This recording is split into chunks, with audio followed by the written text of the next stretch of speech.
विद्यार्थियों, online classes में आपका पुनः स्वागत है। राजनीति विज्ञान बीए प्रथम वर्ष हम प्रारंभ कर रहे हैं। इसके संदर्भ में एक वीडियो पिछले क्लास में आपने देखा होगा। राजनीति विज्ञान क्या है, राजनीति विज्ञान की विचारधारा क्या है, राजनीति विज्ञान की परिभाषा क्या है, राजनीति विज्ञान की विषय वस्तु क्या है, या राजनीति विज्ञान में हमने क्या पढ़ना है, कौन कौन सी बातें इसमें जाननी है, इसकी अवधारणाएं क्या है, इसके बेसिक्स क्या है, फंडामेंटल्स क्या है, और जाहिर सी बात है इसका महत्व क्या है। इन सब बातों का जो है सार संक्षेप में चर्चा हम यहाँ पर करेंगे। सबसे पहले क्योंकि विषय प्रवेश की बात है और बहुत सारे विद्यार्थी विषय परिवर्तन के साथ प्रथम वर्ष में प्रवेश लेते हैं, तो ऐसे विद्यार्थियों के दृष्टिकोण से या ऐसे विद्यार्थियों के परिप्रेक्ष्य में हमें ये देखना होगा कि उन विद्यार्थियों का भी विषय प्रवेश हो और उनका विषय से जुड़ाव हो। इस कारण से कुछ बातें हम यहाँ पर सिलेबस की न करके राजनीति विज्ञान के प्रसंग में उसके परिप्रेक्ष्य में विषय प्रवेश के संदर्भ में चर्चा करेंगे, जैसा कि पिछले वीडियो में भी हमने किया था। इसके ऐतिहासिक दृष्टिकोण पर हमने जिक्र किया था। राजनीति विज्ञान का जो प्रारंभ है वो क्या है, कैसे है, कैसे एक स्वतंत्र अनुशासन एक विषय के रूप में इसका जो है प्रारंभ हुआ और इसका उद्भव कितना पुराना है, इन सब बातों का जिक्र हमने यहाँ करना है। तो संक्षेप में हम पुनः बात ये करते हैं कि एक विषय जो है अपने आप में पृथक इकाई नहीं हो सकता है। ज्ञान एक महापुंज है और ज्ञान के महापुंज में हम कोई टुकड़े नहीं कर सकते हैं, उसका पृथक्करण हम नहीं कर सकते हैं, क्योंकि हमारी सामर्थ्य सीमित हैं, हमारी आवश्यकताएं अलग अलग प्रकार की हैं और हमारी कैपेसिटी जो है उसके दृष्टिकोण से और हमारी इच्छाओं के दृष्टिकोण से हम उस ज्ञान का उतना हिस्सा ग्रहण करने की कोशिश करते हैं जो हमारे लिए उपयोगी होता है, या हम जिस दृष्टिकोण में अपना विश्वास प्रकट करते हैं, अपना विश्वास व्यक्त करते हैं। इसी कारण से हमने विषयों के रूप में ज्ञान के खंड बना लिए हैं, अन्यथा विषय सब जो है पृथक खंड नहीं है, ज्ञान समरूप हैं। यूरोप के प्राचीन दर्शन की अगर हम बात करते हैं, यूनान के प्राचीन दर्शन की हम अगर बात करते हैं, तो हमें प्राचीन यूनानी दार्शनिकों में दिखाई देगा कि वो किसी एक विषय विशेष के विद्वान नहीं थे, या विषय विशेष का ज्ञाता उन्हें नहीं कहा जा सकता था, बल्कि वो एक साथ ही बहुत सारे विषयों के ज्ञाता थे। तो ये बात कहीं न कहीं भारतीय दृष्टिकोण में भी दिखाई देती है कि हमारे प्राचीन ज्ञान के जो पुरोधा थे वो किसी एक विषय के विशेषज्ञ नहीं थे। तो ये सारी बातें ये स्पष्ट करती है कि विषय हमने अपनी आवश्यकता से बनाए हैं, हमने अपनी आवश्यकता से विषयों का निर्माण किया है, अपनी सामर्थ्य के अनुसार ज्ञान के उस एक खंड को हमने ग्रहण करना प्रारंभ किया है। उसी कड़ी में हम स्वतंत्र विषय बनाने लगे हैं या नए अनुशासनों का प्रारंभ हुआ है। तो इस दृष्टिकोण से राजनीति विज्ञान का जहाँ तक संदर्भ है, इस बारे में दो सिद्धांत यहाँ पर है, जैसा कि पिछले वीडियो में भी हमने जिक्र किया था। राजनीति विज्ञान का एक भारतीय दृष्टिकोण है, भारतीय प्रसंग है, परिप्रेक्ष्य है, और एक पश्चिमी दृष्टिकोण है। पश्चिमी दृष्टिकोण के अनुसार राजनीति विज्ञान कोई विशेष पुराना विषय नहीं है, करीब 2500 साल से लगा करके 2700 साल से ज़्यादा पुराना विषय नहीं है। और उसमें भी पश्चिमी दृष्टिकोण के इस इतने ऐतिहासिक काल में भी राजनीति विज्ञान करीब 16वीं शताब्दी तक एक स्वतंत्र अनुशासन यहाँ पर भी दिखाई नहीं देता है। 16वीं शताब्दी के बाद ही एक स्वतंत्र अनुशासन के रूप में राजनीति विज्ञान दिखाई देता है। इसके अलावा जब भारतीय दृष्टिकोण की बात करते हैं तो भारतीय दृष्टिकोण अति व्यापक है, अति प्राचीन है, और भारत में राजशास्त्र की परंपरा अति प्राचीन है। भारत में राजशास्त्र का बड़ा स्थान हमारे वेद वाक्यों में भी मिलता है, उसके बाद स्मृति काल में भी मिलता है, उसके बाद जो है आपके महाकाव्य काल में भी दिखाई देता है। बहुत सारी स्मृतियाँ हैं, याज्ञवल्क्य स्मृति है, मनु स्मृति है, नारद स्मृति है, बहुत सारे हमारा जो पौराणिक इतिहास है, साहित्य है, उसमें भी भी राजनीति विज्ञान के बारे में बड़ा स्पष्ट उल्लेख दिखाई देता है। और महाकाव्य काल की बात भी हम करें तो महाभारत की जब हम बात करते हैं तो संभवतः, और हो सकता है मेरा निजी मत हो, संभवतः विश्व का ऐसा राजनीतिक विषय का ग्रंथ इतने पुराने समय में, इतने समृद्ध राजनीतिक परंपरा का ग्रंथ विश्व में इसके तुलना में कोई उपलब्ध नहीं हो सकता है। तो हमारे यहाँ तो राजनीति विज्ञान का प्रारंभ अति प्राचीन है, लेकिन जहाँ तक स्वतंत्र अनुशासन की बात है, जो पश्चिमी दृष्टिकोण में दिखाई देती है वैसा ही भारतीय दृष्टिकोण में है, क्योंकि भारत में भी एक स्वतंत्र अनुशासन के रूप में इसकी स्थापना अति प्राचीन नहीं थी, क्योंकि धर्मशास्त्र के साथ मिलाकर के राजनीति विज्ञान को रखा गया, दर्शन शास्त्र के साथ मिलाकर के देखा गया, या तर्क शास्त्र और आपके विधि शास्त्र के साथ मिलाकर के इसको देखा गया। लेकिन प्राचीनता के दृष्टिकोण से भारतीय सिद्धांत अति प्राचीन है, या यूँ कहें कि राजशास्त्र की भारतीय परंपरा विश्व में अपने आप में महत्वपूर्ण और सबसे प्राचीन परंपरा हम कह सकते हैं। लेकिन बहुत सारे कारणों की वजह से आज हम जिस राजशास्त्र की बात करते हैं वो मुख्यतः ऐतिहासिक रूप से पश्चिमी दृष्टिकोण के राजशास्त्र की बात करते हैं, और आपका जो सिलेबस है वह भी करीब करीब पश्चिमी दृष्टिकोण की ही बात करता है, न कि भारतीय राजनीतिक दृष्टिकोण की। अब इसके पीछे कारण बहुत सारे हैं। अब प्रश्न ये है कि राजनीति विज्ञान क्या है, या राजनीति विज्ञान का संबंध किससे है, या राजनीति विज्ञान क्यों पढ़ा जाता है। क्योंकि किसी विषय को हम ऐसे ही नहीं पढ़ते हैं, किसी विषय के पढ़ने के पीछे हमारे कुछ उद्देश्य होते हैं, और उन उद्देश्यों की प्राप्ति के लिए ही हम उस विषय का अध्ययन करते हैं। क्योंकि प्रत्येक समाज में, प्रत्येक देश काल में, प्रत्येक राजनीतिक व्यवस्था में अपने समय की कुछ महत्वपूर्ण समस्याएं मौजूद होती हैं, और उन समस्याओं का हल प्रारंभ करने के लिए ही जो है हम एक स्वतंत्र विषय का, अनुशासन का सहारा लेते हैं, और उसके अध्ययन से हम उस समय के, उस देश काल की समस्याओं का हल इसके माध्यम से प्राप्त करना चाहते हैं। तो ये बात हमारे राजनीति विज्ञान के साथ भी जुड़ी हुई है। राजनीतिक समाज से संबंधित जो समस्याएं हैं, या यूँ कहें कि राज्य से संबंधित जो समस्याएं हैं, नागरिक समाज से संबंधित जो समस्याएं हैं, उनका हल प्राप्त करने के लिए ही इस विषय का अध्ययन किया जाता है। अर्थात इसका जो उद्देश्य है वो हम निरुद्देश्य किसी विषय का अध्ययन नहीं करते हैं, और इस विषय का अध्ययन राज्य से जुड़ी हुई सामयिक समस्याओं का हल जो है प्राप्त करने के लिए इसका अध्ययन किया जाता है। राजनीति विज्ञान का जो संबंध है वो वस्तुतः राज्य के साथ में है, या यूँ कहें कि राजनीति विज्ञान का जो सब्जेक्ट मैटर है वो सबसे बड़ा जो है वो राज्य है, और इसमें प्रवेश करने से पूर्व हमें राज्य पर जो है जिक्र करना है, या राज्य को समझना है। राज्य वास्तव में क्या है, और राज्य कब बना, और राज्य का उद्भव क्यों हुआ, राज्य के उद्भव होने के पीछे कारण क्या था, या ऐसी कौन सी व्यवस्थाएं थी, या ऐसी कौन सी सुविधाएं थी जिनको हम राज्य के माध्यम से प्राप्त करना चाहते थे। ये जो है पूर्णतया स्पष्ट रूप से बता पाना शायद संभव नहीं है, क्योंकि प्रत्येक विषय की कुछ मौलिक समस्याएं होती है, कुछ मूलभूत समस्याएं होती है, और उन मूलभूत समस्याओं का निराकरण हाँ या ना में संभवतः आज तक किसी विषय में नहीं किया जा सका है। फॉर एग्जाम्पल, अगर हम जीव विज्ञान की बात करें तो आज जीव विज्ञान ने बड़ी उन्नति के साथ में ये स्पष्ट कर लिया है कि सभी जैविक जो संरचनाएं हैं उनका निर्माण कोशिका से होता है। अर्थात जीवों का निर्माण, जितने भी लिविंग ऑर्गेनिज्म है वो सब सेल्स से बने होते हैं, सेल्स से ही बन रहा है, सब कुछ हो रहा है। लेकिन क्या हम ये बता पाएंगे कि क्या बड़ा से बड़ा जीव विज्ञानी ये बता पाएगा कि पहला सेल कैसे निर्मित हुआ, पहली कोशिका का निर्माण कैसे हुआ?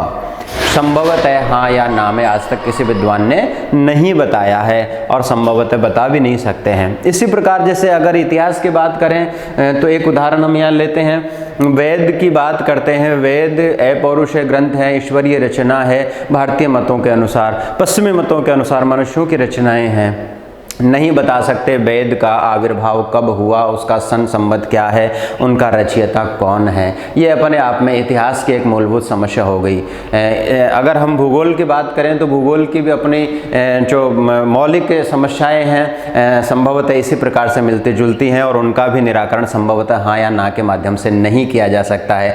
अगर प्रश्न ये किया जाए कि पृथ्वी की उत्पत्ति कैसे हुई और कब हुई, तो इसके बारे में केवल विद्वानों के अपने अपने सिद्धांत हैं, अपने अपने अपने विचार हैं। कोई भी सर्वमत होकर के एक डेट नहीं बता सकता कि इस तारीख को पृथ्वी अस्तित्व में आई और इस कारण से पृथ्वी अस्तित्व में आई। केवल सिद्धांत हैं विद्वानों के। यूँ कहें कि भूगोल की अपनी एक मौलिक समस्या है, उसी प्रकार हमारे विषय की भी, राजनीति विज्ञान की भी एक मौलिक समस्या है कि राज्य बना तो क्यों बना और राज्य का जन्म कब हुआ, ये नहीं बताया, स्पष्ट रूप से हाँ या ना में नहीं बताया जा सकता है। विद्वानों के अपने अपने विचार हैं और अपने अपने कयास हैं। राज्य का डेट ऑफ बर्थ स्पष्ट शब्दों में संभवतः नहीं बताया जा सका, संभवतः नहीं बताया जा सका है।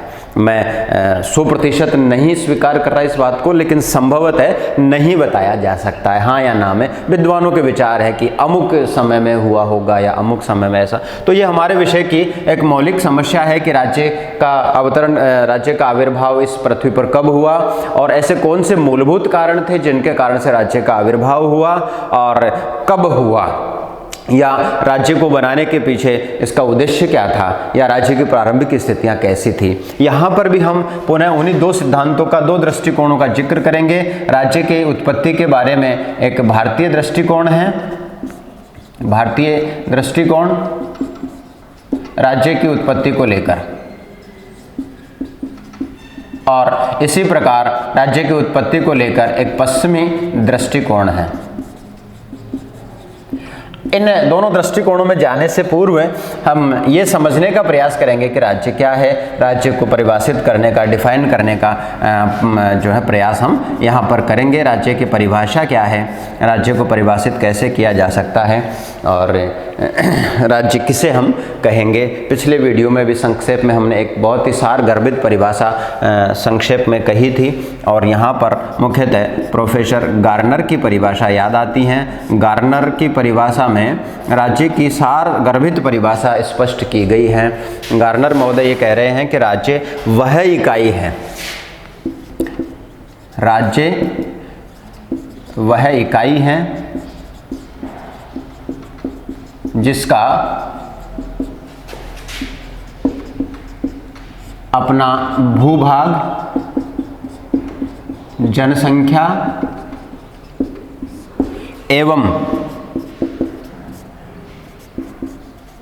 एक व्यवस्थित राजनीतिक तंत्र हो, व्यवस्थित राजनीतिक तंत्र मौजूद हो,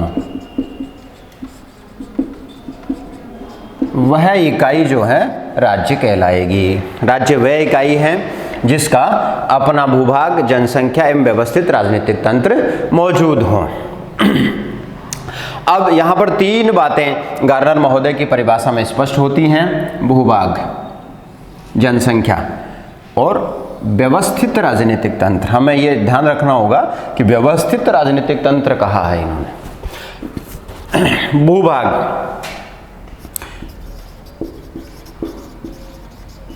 लैंडस्केप होना बहुत आवश्यक है। राज्य का निर्माण शून्य में नहीं किया जा सकता है। भूविहीन अगर कोई स्थितियां हो तो वहां हम राज्य नहीं बना सकते हैं। अर्थात राज्य के निर्माण के लिए भूमि प्राथमिक आवश्यकता है, भूभाग प्राथमिक आवश्यकता है, लैंडस्केप प्राथमिक आवश्यकता है।